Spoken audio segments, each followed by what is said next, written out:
शेवटी मिळालेलं स्वातंत्र्य आपल्याला आपण काहीच केलेलं नाही, आपल्या आधीच्या पिढ्यांनी केले.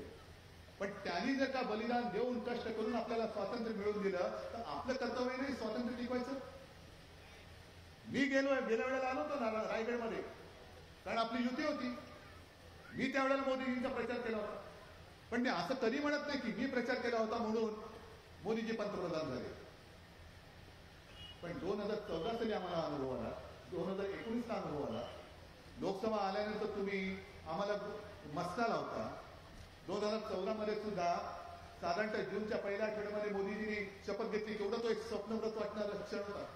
मी गेलो होतो, मी दोन्ही वेळेला गेलो होतो आणि विश्वास बसत नव्हता. समोर आपण ज्यांच्यासाठी प्रचार केला ती व्यक्ती पंतप्रधान म्हणून शपथ घेते.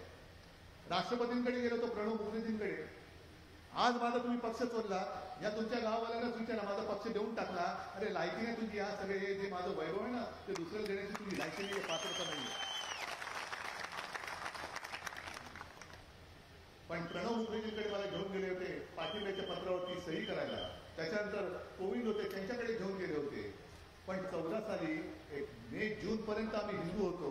पंतप्रधान हे झाल्यानंतर आम्ही काय धर्मांतर केलं? लगेच तुम्ही 2014च्या विधानसभा निवडणुकीत आमची युती तोडून टाकली. 2019 मध्ये पण तेच केलं. बरं, आता ते जे काही त्यांनी केलेलं आहे, मी काय मागितलं होतं त्यांच्याकडे? मी मुख्यमंत्री होईल म्हणून नव्हतं मागितलं. मी माझ्या वडिलांना म्हणजे बाळासाहेबांना वचन दिलेलं की मी शिवसेनेचा मुख्यमंत्री करून दाखवेन आणि तो मी पुन्हा करून दाखवेन. तुम्ही सोबत आहात म्हणतात की असे अनेकदा मी माझ्या शिवसेनेचे मुख्यमंत्री करून दाखवेन.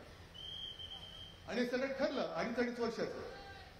मग 2.5 वर्ष जर तुम्ही माझी अट मान्य केली असती, आता जो काय तुम्ही चोर बाजार मांडलाय तो मांडावा लागला नसता. देवेंद्र फडणवीस त्यांना सुद्धा मी सांगू इच्छितो, आता तुम्ही आधी फुल होतात गेल्या टर्ममध्ये. त्याच्यानंतर 2.5 वर्ष विरोधी पक्ष नेते. आम्हाला वाटलं होतं की एवढं सगळी घरफोडी केलीत, तुम्ही मुख्यमंत्री व्हाल.